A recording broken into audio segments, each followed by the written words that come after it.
It may not be that it's just the students they're going after on Palestinian issues. It may be anything that Trump decides is his policy, and if you want to be against it, then of course you are against the government. And if that is criminalized, well, I'll go to jail first. And I've been to jail before with some of these stupid administrations. Hey, it's Jordan. I am in Flint, Michigan, East Palestine, Ohio, Tumwa, Iowa. Please support the only independent outlet on the ground covering what the corporate media covers up. We will not stop, we will not rest this close. Divest. We will not stop, we will not rest this close. Divest. We will not stop, we will not rest this close. Divest. We will not stop, we will not rest this close. Divest. We will not stop, we will not rest. We're out here because this represents Mahmoud's detention. His kidnapping represents an attack on our fundamental rights of free speech, an attack on the Palestine movement, an attack on immigration rights, right? He had a green card. He was a permanent lawful citizen, lawful resident in this country. And despite that, he got that revoked. For what? His activism against genocide. A genocide that Israel perpetrated that killed over 200,000 people. Ridiculous. So what does this mean for anybody, regardless of what you're protesting, what does it mean for free speech in this country? Mm-hmm. Yeah, this represents a massive attack on our fundamental rights of free speech. If someone with a green card, who's again permanent lawful resident in this country, can get attacked for, again, their activism, what does that spell for the rest of us, for all other activist movements in this country, right? And what we need to do is not what the Democrats are doing. It's not wearing pink shirts and holding up little silly signs. It's taking action. It's mobilizing in our thousands, in our millions, and daring to struggle and daring to win, as Fred Hampton says. Answer our demands now. Rise up, students now. My name's Ann Wright, and I think what's happened with the universities, with the Trump administration bullying the universities and saying all of these are anti-Semitic universities, which is totally untrue, and now the Trump administration going after kids and arresting them without a warrant, going into university housing, and Columbia being a Zionist university. I mean, Columbia is a Zionist university. All of their trustees, all of their administrators are just horrible, horrible. So I'm out here to add my little voice saying, grandmas, don't pay for your kids to go to Columbia University or any of the other jerk universities that are falling to the Trump thing for money. Absolutely. And who would have thought Columbia even got $400 million from the federal government? They're one of the most well-endowed. They should have cut that just because it needed to be cut, but not to say it's because it's an anti-Semitic university, which it is not. It's the only anti-Semites there are the board of trustees, and they're anti-Semitic toward other Semites who are Palestinians, for God's sakes. I mean, this is the stupidest thing in the world. And now 60 other universities that have gotten these letters saying that they haven't done enough to stop anti-Semitism. Real anti-Semitism, of course, we have to stop. But what they're doing now is just nothing but just going after the kids. And I'm a retired Army colonel. I'm a former diplomat. I resigned over one administration's policies, that Trump or Bush administration over the Iraq War. And this is just it's outrageous what Trump is doing on so many levels. Absolutely. Have you ever seen this level of corruption before, what we're seeing with Musk and the complete takeover of the government and dismantling of all the agencies? No, it's the first time. I mean, I've been in the federal government since 1967. That's when I joined the Army. And, and I was well aware of the McCarthy era before that even, but it pales compared to what's going on now. And when you look at the numbers of university professors, the number of people in corporations that have been dismissed or told to resign because they have held a sign like, well, not even this, but just held a sign like "Stop the Genocide," for God's sakes. I mean, it's all over genocide. And if Columbia University's Board of Trustees thinks there's no genocide going on and thinks that they can label everyone who says there is a genocide and says that Palestinians have a right to exist. If that's what they think, I would hope that Columbia would say to their money, go someplace else, because we are an educational institution. We know right from wrong, and what you all are telling us to do with your money is wrong, and we don't want your money anymore.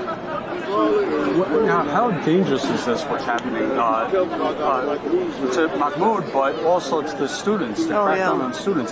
What does this mean for free speech for any American who wants to protest anything, regardless of what side you're on politically or what you're protesting? What does this mean for free speech in this country? Well, it may not be that it's just the students they're going after on Palestinian issues. It may be anything that Trump decides is his policy, and if you want to be against it, then of course you are against the government and what the government wants. And he is the government until he gets impeached again and maybe thrown out. And if he keeps doing this sort of shit, he's going to get impeached. I mean, even the people that voted for him are going to say, "Wait a minute, this is not what we voted for," because their family members, their friends are getting sacked from federal government jobs.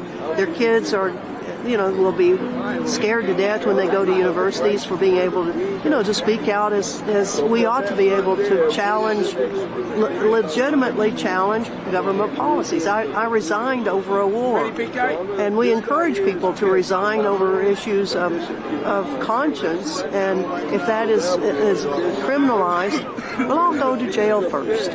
And I've been to jail before with some of these stupid-ass administrations and their policies. The DHS kidnapping of our comrade and friend, Mahmoud Khalil, has been discussed by the media primarily as an immigration issue or as a violation of the supposed American value of free speech. While Mahmoud's capture and imprisonment does reflect the current administration's escalation into further authoritarianism, nationalism, and xenophobia, we must remember that Mahmoud was not arbitrarily kidnapped for exercising his right to free speech. Mahmoud is being targeted specifically and explicitly for his identity as a proud Palestinian. I would want to ask the average person in the United States, what are you watching on the news yourself? What are you seeing? How are you replying yourself to the news when you're ignoring Palestinian self-determination? And it's so easily called by, it's like housekeeping. Oh, no, we don't need to know. No, they just silencing it. Trump's just like, and it's like, it's lazy. It gets lazy. They're getting lazy about Palestine. And they demonize the student protesters, the student activists, instead of demonizing the ones in Israel who committed the genocide. No, they won't. And they're all like, they're kind of the cops do. It's just they call them, they're the ones calling the bomb threats. They're the ones saying, they're the ones skunking the room in the graduate lounge in the school where I go to. It's not Princeton. So I'll say when I arrive here, I know it's Mahmoud. But not just the great things. But what's got to be is people. What Americans here? What are they thinking? They're just sweeping aside. That's what they did before Y2K and surrounded Gaza with border walls before Y2K. They said, let's ignore that all that time. Everything we're ignoring is God's arriving now. They just something. Then they're like, why isn't it convenient? And the reason why we have so much corruption in this country is because of the media, how they cover the story. They just gaslight, and the other items are just, those other things, just ghost them. When they appear, make them seem like ghosts. It's such a racist profile because we practice the racism for centuries now, where people arrive and just clear land, and then there's another ship coming. There's a 17, 16, 25. That's the practice. Racism going on everywhere. 1620 Mayflower.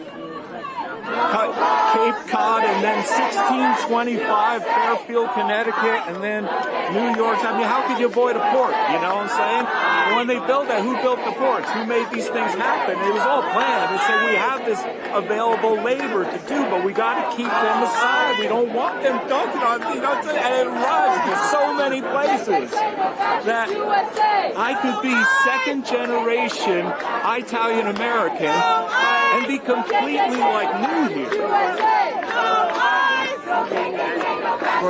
In Mahmoud's case, how dangerous is this, what's happening to him? And what does it mean for other Americans, regardless of what you're protesting, what does it mean for free speech in this country? It's terrorizing free speech. He's with his wife, 8 months pregnant, his wife. They're at their home. They're at the home of the Columbia Dorms. What's to say about Columbia, about the university complicit with, we lost some money, let's find some money this way. Let's turn them into ICE.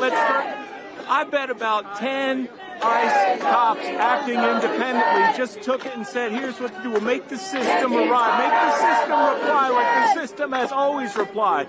Look, there's this happening. There's a threat happening here. Make the system continue itself. Don't wear out. It's a budget. We're like austerity. We're used to austerity. I see rabbis, though. That's an inspiration. I see Jewish people showing up. I see Palestinian Americans showing up. I'm looking at now. No, their families. Their families are in Palestine. Their families are in Gaza. Their families are in the West Bank now. I watched No Other Land. I watched the movie No Other Land in Princeton yesterday. There's no other place they go. They drive up with a tank in the West Bank. They pull soldiers pull out the bank. They just blow the place up. They blow people's homes. So it can be more wrong. Can it be more wrong? So say the West Bank escalation since the ceasefire declared on Gaza on the 19th of January. The West Bank started with the Palestine Authority going in and it's just shooting the place up. Now they level. I saw the broadcast yesterday. They level. Janine, no, neighboring, talk the room. Neighboring camp. Janine, talk the room. Devastated. What? The Caterpillar tractors. The roads. Tore up the roads. And these people are like, well, you know, it's not really that. What about your house? Anyone can be just swept up and removed to wherever, and now there's a deal with El Salvador. People can just disappear, and that's what's happened with Mahmoud Khalil. He's been disappeared, and you know it seems like maybe now people have located him, and he can have have some sort of But there was I think he was found, and a judge has ordered him to be returned like this week to this district so he can have some processing. But if that hadn't happened, if there hadn't been some outcry, he could have just been disappeared. And who else has been disappeared? And who else will be disappeared? So everybody's vulnerable to a lawless state, to something that's completely antithetical to this entire country's like raison d'etre. It's always been, the rationale for this country, the justification has been that it's a democracy or something that aspires to be a democracy. You've got George Washington all over the place fighting against kings. And Donald Trump would be a tyrant with far more power than George III. George III was a limited constitutional monarch. He wasn't like Charles I. He wasn't like Louis XIV. He was a limited constitutional monarch. Charles I had been beheaded. Louis XVI was beheaded. But George III was a limited monarch, and that was a tyrant for George Washington and that whole generation, and for every generation that's followed that has expressed some solidarity or some fidelity to the idea of democracy, however limited it may be in practice. That's always, the revolution, was always something that was an aspiration, that it's been, had to be developed through subsequent movements for civil rights, for women's rights, for any type of equality or aspiration toward that. And now we find ourselves in a situation with Trump, who aspires to be a dictator, who makes these dictatorial statements, and people are just going along with it in Congress in both major parties. And it's insane. It's absolutely outrageous. John Adams, the second president of this country, who's considered one of the premier authorities on this country, said himself that a tyrant should be killed like a flea and should expect to be killed like a robber in any house. I mean, that's not me saying that. That's John Adams. That's the principles upon which this country is based. And everything we see is a spit in the face of all of that nonsense that, people are carrying around constitutions and flags, and everything that we're seeing is a flagrant violation of that. It's outrageous, and it shouldn't be able to stand for one day. All of these people and all these Republicans should be thrown out, and that would be an American thing to do. And Democrats, their response to all this has been lame. And Democrats are just rolling over. They're afraid to buck it. But the problem is that, and this is another thing that John Adams said, was that people are afraid of, a concentration of powers. And the whole constitutional system is supposed to separate powers. But Adams, way before Marx, noted in writing that when you have a concentration of economic power, then and that subtends the political power, then it doesn't matter. Then you still have a tyrannical concentration of power. Even if on the surface it looks like you have some sort of separation, the economic power is a tyrannical concentration underneath that. And that's what we've had in this country from the very beginning.